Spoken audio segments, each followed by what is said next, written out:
ಎಲ್ಲರಿಗೂ ನಮಸ್ಕಾರ. ನಾನು ಉಷಾರಾಣಿ, ಕನ್ನಡ ಸಹಾಯಕ ಪ್ರಾಧ್ಯಾಪಕರು, ಸರ್ಕಾರಿ ಪ್ರಥಮ ದರ್ಜೆ ಕಾಲೇಜು ಮುಧೋಳ, ಬಾಗಲಕೋಟೆ ಜಿಲ್ಲೆ. ಆತ್ಮೀಯ ವಿದ್ಯಾರ್ಥಿನಿಯರೇ, ನಾವು ಇಂದಿನ ವಿಡಿಯೋದಲ್ಲಿ ಕೌಶಲ್ಯ ಕನ್ನಡದಲ್ಲಿ ಬರುವಂತಹ ಸರ್ಕಾರಿ ಆದೇಶದ ಕುರಿತು ತಿಳ್ಕೊಂಡಿದ್ವಿ. ಈ ದಿನ ನಾವು ಸುತ್ತೋಲೆ ಕುರಿತು ತಿಳ್ಕೊಳ್ಳೋಣ. ಸುತ್ತೋಲೆ ನೋಡಿ, ಹೆಸರೇ ಸೂಚಿಸುವ ಹಾಗೆ ಇಲ್ಲಿ ಸುತ್ತೋಲೆ ಅಂತಂದರೆ ಸುತ್ತುವ ಓಲೆ ಅಂತ ಅರ್ಥ. ಸರ್ಕಾರಿ ಪತ್ರಗಳಲ್ಲಿ ಸುತ್ತೋಲೆ ಕೂಡ ಮುಖ್ಯವಾದಂತಹ ಒಂದು ಪತ್ರ. ಹಾಗಾಗಿ ಸುತ್ತೋಲೆ, ಇದು ಸುತ್ತೋಲೆ ಅಂದರೆ ಸುರುಳಿ ಸುತ್ತೋದಲ್ಲ, ತಿರುಗಾಡು, ಓಡಾಡು ಅನ್ನುವಂತಹ ಅರ್ಥವನ್ನು ಇದು ಕೊಡುತ್ತೆ.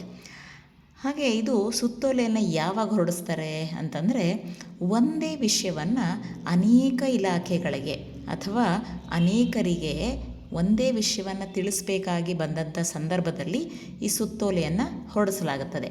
ಹೀಗಾಗಿ ಇದರಲ್ಲಿ ನಿರ್ದಿಷ್ಟವಾದ ವಿಳಾಸ ಏನಿದೆ ಅದನ್ನು ನಮೂದು ಮಾಡೋದಕ್ಕೆ ಸಾಧ್ಯ ಇಲ್ಲ. ಹಾಗಾಗಿ ಇಲ್ಲಿ ಹೇಗೆ ಅಂತಂದರೆ, ಯಾವ ಇಲಾಖೆಗೆ ಈ ಸುತ್ತೋಲೆಯನ್ನು ಎಷ್ಟು ಇಲಾಖೆಗೆ ಯಾರ್ಯಾರಿಗೆ ಕಳಿಸ್ಬೇಕು ಅನ್ನೋದನ್ನು ಅದು ಕಡೆಯಲ್ಲಿ ಅವರ ವಿಳಾಸವನ್ನು ತಿಳಿಸಿರ್ತಾರೆ ಹೊರತು ನಿರ್ದಿಷ್ಟವಾಗಿ ಒಬ್ಬರು ವಿಳಾಸವನ್ನು ಇಲ್ಲಿ ಹಾಕೋದಕ್ಕೆ ಸಾಧ್ಯ ಇಲ್ಲ. ಹಾಗಾಗಿ ಸಾಮಾನ್ಯವಾಗಿ ಕೊನೆಯಲ್ಲಿ ಒಂದು ಸಾಮಾನ್ಯ ಸೂಚನೆ ಇರುತ್ತೆ ಅಂತ ನಾವು ಇಲ್ಲಿ ಹೇಳ್ಬೋದು. ಹಾಗಾಗಿ ಇಲ್ಲಿ ಸುತ್ತೋಲೆ ಅಂತಂದರೆ ಸುತ್ತುವ ಓಲೆ, ಅಂದರೆ ಸುರುಳಿ ಸುತ್ತೋದಲ್ಲ. ಸುತ್ತೋಲೆ ಅಂತಂದರೆ ತಿರುಗಾಡೋದು, ಓಡಾಡೋದು ಅನ್ನೋದು ಅರ್ಥ. ಹಾಗೆ ಒಂದೇ ವಿಷಯವನ್ನು ಅನೇಕ ಇಲಾಖೆಗಳಿಗೆ ಅಥವಾ ತುಂಬ ಜನರಿಗೆ ತಿಳಿಸಬೇಕಾದಂಥ ಸಂದರ್ಭದಲ್ಲಿ ಸುತ್ತೋಲೆಯನ್ನು ಹೊರಡಿಸಲಾಗುತ್ತದೆ. ಇದು ಸರ್ಕಾರಿ ಪತ್ರಗಳಲ್ಲಿ ಸುತ್ತೋಲೆ ಕೂಡ ಮುಖ್ಯವಾದಂತಹ ಒಂದು ಪತ್ರ.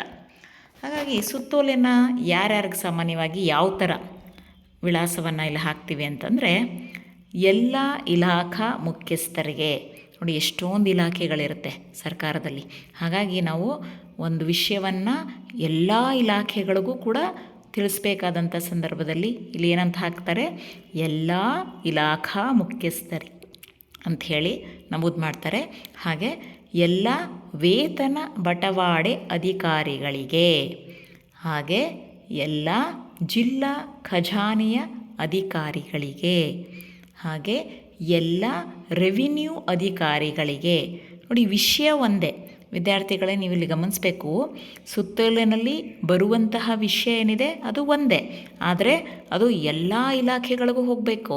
ಎಲ್ಲ ಇಲಾಖಾ ಮುಖ್ಯಸ್ಥರಿಗೆ, ಎಲ್ಲ ವೇತನ ಬಟವಾಡೆ ಅಧಿಕಾರಿಗಳಿಗೆ, ಎಲ್ಲ ಜಿಲ್ಲಾ ಖಜಾನೆಯ ಅಧಿಕಾರಿಗಳಿಗೆ, ಎಲ್ಲ ರೆವಿನ್ಯೂ ಅಧಿಕಾರಿಗಳಿಗೆ ಹೋಗಬೇಕು. ಹಾಗಾಗಿ ಇಲ್ಲಿ ಒಂದೇ ಒಂದು ವಿಳಾಸ ಇರೋದಿಲ್ಲ. ಎಷ್ಟು ಇಲಾಖೆಗೆ ಯಾರ್ಯಾರಿಗೆ ಈ ಸುತ್ತೋಲೆ ಹೋಗಬೇಕು ಅದು ಎಲ್ರಿಗೂ ಸೇರಿಸಿ ಈ ರೀತಿ ವಿಳಾಸವನ್ನು ಕಡೆಯಲ್ಲಿ ನಮೂದು ಮಾಡಬೇಕಾಗತ್ತೆ. ಇನ್ನು ಸುತ್ತೋಲೆಯ ಸ್ವರೂಪ ಹೇಗಿರುತ್ತೆ? ಸಾಮಾನ್ಯವಾಗಿ ಸುತ್ತೋಲೆಯಲ್ಲಿ ಆ ಓಲೆಯ ಮೇಲ್ಭಾಗದಲ್ಲಿ ಅಧಿಕೃತ ಪತ್ರದಲ್ಲಿ ಇರೋ ಥರ ಶಿರೋನಾಮೆ, ನಾವು ಹೆಡ್ಡಿಂಗ್ ಅಂತ ಹೇಳ್ತೀವಿ. ಹಾಗಾಗಿ ಶಿರೋನಾಮೆ ಮತ್ತು ದಿನಾಂಕ ಇರುತ್ತೆ. ಹಾಗೆ ಅಲ್ಲಿ ಯಾರು ಕಳಿಸ್ತಾ ಇದ್ದಾರೆ, ಯಾವ ಇಲಾಖೆಯಿಂದ ಹೊರಡಿಸಲಾಗಿದೆ ಅನ್ನೋದರ ವಿವರ ಕೂಡ ನಾವಲ್ಲಿ ನೋಡ್ತೀವಿ. ಹಾಗೆ ಇಲ್ಲಿ ಒಳ ವಿಳಾಸ ಇರುವುದಿಲ್ಲ, ಅಂದರೆ ಟು ಅಡ್ರೆಸ್. ನಾನು ನಿಮ್ಗಾಗಲೇ ಹೇಳಿದೆ, ಸುತ್ತೋಲೆ ಅನ್ನೋದೇನಿದೆ ಎಲ್ಲ ಇಲಾಖೆಗಳಿಗೂ ಹೋಗೋದ್ರಿಂದ ನಾವಿಲ್ಲಿ ನಿರ್ದಿಷ್ಟವಾಗಿ ಒಬ್ಬರಿಗೆ ಅಂಥೇಳಿ ನಾವು ಇಲ್ಲಿ ವಿಳಾಸವನ್ನು ಬರೆಯೋದಕ್ಕೆ ಸಾಧ್ಯ ಇಲ್ಲ. ಹಾಗಾಗಿ ಇಲ್ಲಿ ಒಳ ವಿಳಾಸ ಅಂದರೆ ಟು ಅಡ್ರೆಸ್ ಏನಿದೆ ಮೇಲ್ಗಡೆ ಇಲ್ಲಿ ಬರೋದಿಲ್ಲ. ಕಡೆಯಲ್ಲಿ ಎಲ್ಲ ಇಲಾಖೆಗಳಿಗೆ ಅಂತ ಏನು ಹೇಳಿದ್ನಲ್ಲ ಅದು ಬರುತ್ತೆ. ಸುತ್ತೋಲೆಯಲ್ಲಿ ಮಾನ್ಯರೇ ಮೊದಲಾದ ಗೌರವ ಸಂಬೋಧನೆ ಇರುವುದಿಲ್ಲ, ವಂದನಾಪೂರ್ವಕ ಮುಕ್ತಾಯವೂ ಇರುವುದಿಲ್ಲ. ನೋಡಿ, ಸಾಮಾನ್ಯವಾಗಿ ನಾವೀಗ ಸರ್ಕಾರಿ ಆದೇಶದಲ್ಲೂ ಕೂಡ ನೋಡಿದ್ವಿ, ಅಲ್ಲಿ ಏನು ಬರುತ್ತೆ, ಅಲ್ಲಿ ಮಾನ್ಯರೇ ಅಂತ ಇರುತ್ತೆ ಪ್ರಾರಂಭದಲ್ಲಿ. ಅದು ಗೌರವಪೂರ್ವಕವಾಗಿ ನಾವು ಯಾರಿಗೆ ಪತ್ರವನ್ನು ಬರಿತಾ ಇದ್ದೀವಿ ಆಗ ನಾವು ಮಾನ್ಯರೇ ಅಂತ ಹೇಳಿ ಬಳಸೋದು ಸಹಜ. ಆದರೆ ಸುತ್ತೋಲೆನಲ್ಲಿ ಏನಾಗುತ್ತೆ ಅಂದರೆ ಮಾನ್ಯರೇ ಅನ್ನುವ ಗೌರವ ಸಂಬೋಧನೆ ಇರುವುದಿಲ್ಲ. ಇದು ನೀವಿಲ್ಲಿ ಗಮನಿಸಬೇಕು. ಯಾಕೆ ಅಂತಂದರೆ ಸುತ್ತೋಲೆ ಏನಿದೆ ಉಳಿದ ಪತ್ರಗಳಿಗಿಂತ ವಿಶೇಷವಾಗಿರುತ್ತೆ ಇದು. ಹಾಗಾಗಿ ಇಲ್ಲಿ ಮಾನ್ಯರೇ ಅನ್ನುವಂತಹ ಗೌರವ ಸಂಬೋಧನೆ ಇರುವುದಿಲ್ಲ. ಹಾಗೆ ವಂದನಾಪೂರ್ವಕ ಮುಕ್ತಾಯವೂ ಇರುವುದಿಲ್ಲ. ವಂದನಾಪೂರ್ವಕ ಅಂತಂದರೆ ಕಡೆಯಲ್ಲಿ ವಂದನೆಗಳೊಂದಿಗೆ, ನಾವು ಇಂಗ್ಲೀಷ್ನಲ್ಲಿ ಥ್ಯಾಂಕ್ ಯು ಅಂತ ಬರಿತೀವಿ, ಥ್ಯಾಂಕಿಂಗ್ ಯು ಅಂತ ಹೇಳಿ. ಆ ರೀತಿ ಈ ಸುತ್ತೋಲೆನಲ್ಲಿ ನಾವು ಬಳಸೋದಿಲ್ಲ. ಇದನ್ನು ನೀವು ಗಮನಿಸಬೇಕಿದು, ಸುತ್ತೋಲೆನಲ್ಲಿ ಇದು ವಿಶೇಷ. ಹಾಗೆ ಸುತ್ತೋಲೆಯಲ್ಲಿ ಓಲೆಯ ಮಧ್ಯದಲ್ಲಿ ಎದ್ದು ಕಾಣುವಂತೆ ಸುತ್ತೋಲೆ ಎಂದು ಬರೆದಿದ್ದು ಅದಕ್ಕೆ ಒಂದು ಸಂಖ್ಯೆಯನ್ನು ನೀಡಲಾಗಿರುತ್ತದೆ. ನೋಡಿ, ಸಾಮಾನ್ಯವಾಗಿ ಸರ್ಕಾರದಲ್ಲಿ ಎಷ್ಟೊಂದು ಸುತ್ತೋಲೆಗಳನ್ನ ಹೊಡಿಸ್ತಾ ಇರ್ತಾರೆ. ಹಾಗಾಗಿ ಅದಕ್ಕೆ ಒಂದು ನಿರ್ದಿಷ್ಟವಾದ ಸಂಖ್ಯೆಯನ್ನು ಕೊಡ್ತಾರೆ. ಇಲ್ಲಿ ಸುತ್ತೋಲೆ ಸಂಖ್ಯೆ 8, ಸುತ್ತೋಲೆ ಸಂಖ್ಯೆ 10, ಈ ರೀತಿ. ಅಂದರೆ ಅವ್ರಿಗೆ ಅದು ಉಲ್ಲೇಖ ಬೇಕಾಗತ್ತೆ. ಈ ಸುತ್ತೋಲೆ ಸಂಖ್ಯೆಯಿಂದನೇ ಅವರು ಎಷ್ಟನೇ ಸುತ್ತೋಲೆಯಲ್ಲಿ ಇದನ್ನು ಹೊರಡಿಸಿದ್ರು ಅಂತ ಹೇಳಿ ಅವರಿಗೆ ಗೊತ್ತಾಗಬೇಕಾಗತ್ತೆ. ಆ ಕಾರಣಕ್ಕೆ ಅವ್ರು ಏನು ಮಾಡ್ತಾರೆ, ಆ ಓಲೆಯ ಮಧ್ಯದಲ್ಲಿ ಸುತ್ತೋಲೆ ಅಂತ ದೊಡ್ಡದಾಗಿ ಹಾಕಿರ್ತಾರೆ, ಅದರ ಪಕ್ಕದಲ್ಲಿ ಒಂದು ಸಂಖ್ಯೆಯನ್ನು, ಸುತ್ತೋಲೆ ಸಂಖ್ಯೆ ಹಾಕಿರ್ತಾರೆ. ಇನ್ನು ಮುಂದುವರಿದು, ಸುತ್ತೋಲೆಯು ಆದೇಶವಾಗಿರುವುದರಿಂದ ಇದು ಪ್ರಥಮ ಪುರುಷದಲ್ಲಿ ಇರುತ್ತದೆ. ಉದಾಹರಣೆಗೆ ಮಾಡಲಾಗಿದೆ, ತಿಳಿಸಲಾಗಿದೆ ಇತ್ಯಾದಿ. ನಾನು ನಿಮಗೆ ಸರ್ಕಾರಿ ಆದೇಶದಲ್ಲೂ ಕೂಡ ಇದನ್ನು ಹೇಳಿದ್ದೆ. ಅದರಲ್ಲೂ ಕೂಡ ಪ್ರಥಮ ಪುರುಷ ಸರ್ವನಾಮದಲ್ಲೇ ಬಂದಿತ್ತು. ಅಂದರೆ ಅದೇನಾಗುತ್ತೆ ಅಂದರೆ, ಪ್ರಥಮ ಪುರುಷ ಅಂತಂದರೆ ಮೂರನೇ ವ್ಯಕ್ತಿ ಆಗ್ತಾರೆ. ಅವರು, ಮೂರನೇ ವ್ಯಕ್ತಿ ಅವರು. ನಾನು ಅಲ್ಲ, ನೀವು ಅಲ್ಲ, ಅವರು. ಹಾಗಾಗಿ ಇಲ್ಲಿ ಮೂರನೇ ವ್ಯಕ್ತಿಯನ್ನು ನಾವು ಪ್ರಥಮ ಪುರುಷ ಅಂತ ಹೇಳ್ತೀವಿ. ಆ ಪ್ರಥಮ ಪುರುಷ ಆದೇಶದಲ್ಲಿ ಯಾವ ರೀತಿ ಬರ್ತದೆ ಅಂದರೆ, ಮಾಡಲಾಗಿದೆ, ಅವರಿಗೆ ತಿಳಿಸಲಾಗಿದೆ, ಈ ರೀತಿ ಬರುತ್ತೆ. ಹಾಗಾಗಿ ಸುತ್ತೋಲೆ ಕೂಡ ಒಂದು ರೀತಿ ಆದೇಶ ಆಗಿರೋದ್ರಿಂದ ಇಲ್ಲಿ ಏನಾಗುತ್ತೆ, ಪ್ರಥಮ ಪುರುಷವನ್ನು ನಾವು ಇಲ್ಲಿ ಕಾಣ್ಬೋದು. ಇನ್ನು ಸುತ್ತೋಲೆಯ ಭಾಷೆ ಸರಳವಾಗಿದ್ದು, ಸ್ಪಷ್ಟವಾಗಿದ್ದು, ಸಂಕ್ಷಿಪ್ತವಾಗಿದ್ದು, ಖಚಿತವಾಗಿರುತ್ತದೆ. ಯಾವುದೇ ಗೊಂದಲಗಳಿಗೆ ಅವಕಾಶವಿಲ್ಲದಂತೆ ರಚಿತವಾಗಿರುತ್ತದೆ. ನೋಡಿ, ತುಂಬ ಗೊಂದಲ ಇತ್ತು ಅಂತಂದರೆ, ಯಾರಿಗೂ ಏನು ಓದಿದ್ರೆ ಅರ್ಥನೇ ಆಗೋದಿಲ್ಲ ಅಂತಂದರೆ ಆ ಸುತ್ತೋಲೆ ಅಥವಾ ಆದೇಶ ಹೊರಡಿಸಿ ಪ್ರಯೋಜನ ಇಲ್ಲ. ಹಾಗಾಗಿ ಯಾವುದೇ ಆದೇಶ ಇರ್ಬೋದು, ಸುತ್ತೋಲೆ ಇರ್ಬೋದು, ಅಲ್ಲಿ ಭಾಷೆ ಸರಳವಾಗಿರಬೇಕು, ಅರ್ಥ ಆಗೋ ರೀತಿ ಇರಬೇಕು, ಮತ್ತು ಸ್ಪಷ್ಟವಾಗಿರಬೇಕು.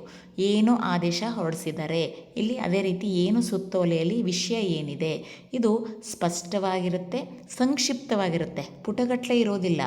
ವಿಷಯ ಏನು ಅನ್ನೋದ್ರ ಬಗ್ಗೆ ನೇರವಾಗಿ, ಸ್ಪಷ್ಟವಾಗಿ, ಸಂಕ್ಷಿಪ್ತವಾಗಿ, ಖಚಿತವಾಗಿರುತ್ತದೆ. ಅಂದರೆ ಗೊಂದಲ ಇರೋದಿಲ್ಲ, ಅಡ್ಡಗೋಡೆ ಮೇಲೆ ದೀಪ ಇಟ್ಟ ಹಾಗೆ ಇರೋದಿಲ್ಲ, ಸ್ಪಷ್ಟವಾಗಿರುತ್ತೆ ವಿಷಯ. ಹಾಗಾಗಿ ಯಾವುದೇ ಗೊಂದಲಕ್ಕೆ ಅವಕಾಶವಿಲ್ಲದಂತೆ ಸುತ್ತೋಲೆಯ ವಿಷಯವನ್ನು ಅಲ್ಲಿ ಇರುತ್ತೆ ಅನ್ನೋದನ್ನು ನಾವಿಲ್ಲಿ ಗಮನಿಸಬೇಕಾಗತ್ತೆ.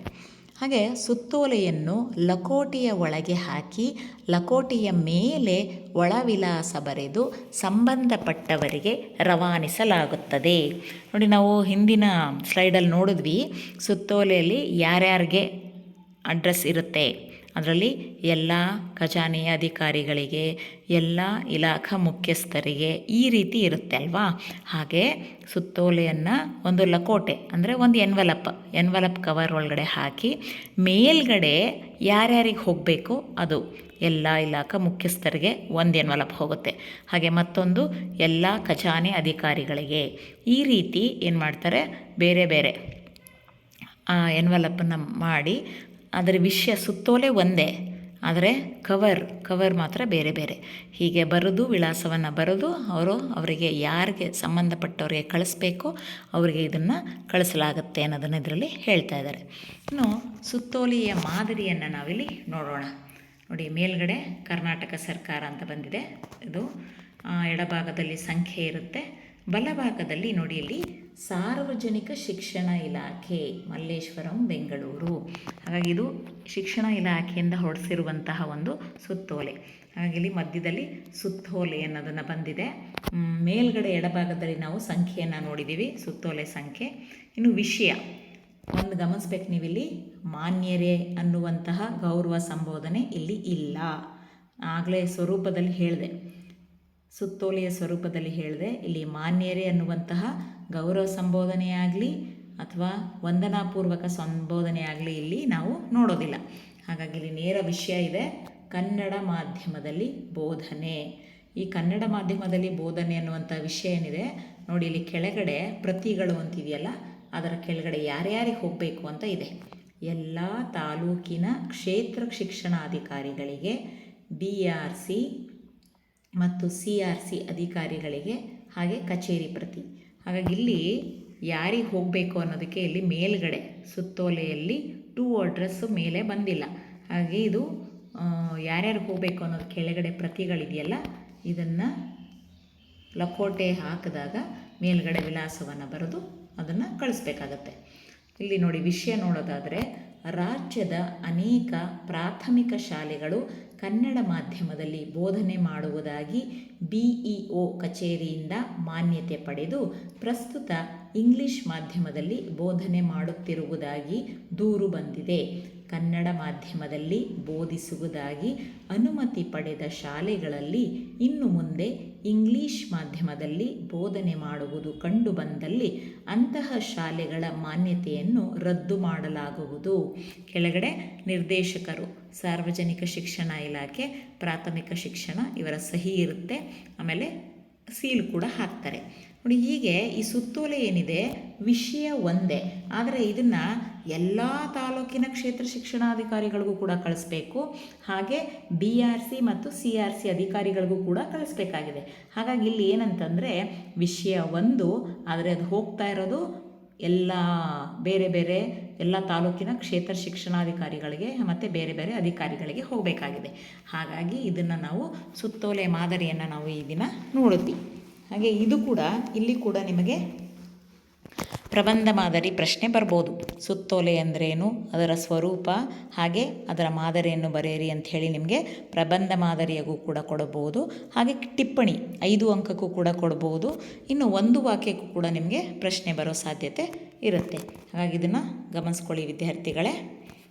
ಇನ್ನು ಮುಂದಿನ ವಿಡಿಯೋದಲ್ಲಿ ನಾವು ಈಗ ಸರ್ಕಾರಿ ಆದೇಶ ಮುಗಿದಿದೆ, ಸುತ್ತೋಲೆ ಮುಗಿದಿದೆ, ಇನ್ನು ಅಧಿಸೂಚನೆಯನ್ನು ನಾವು ನೋಡೋಣ.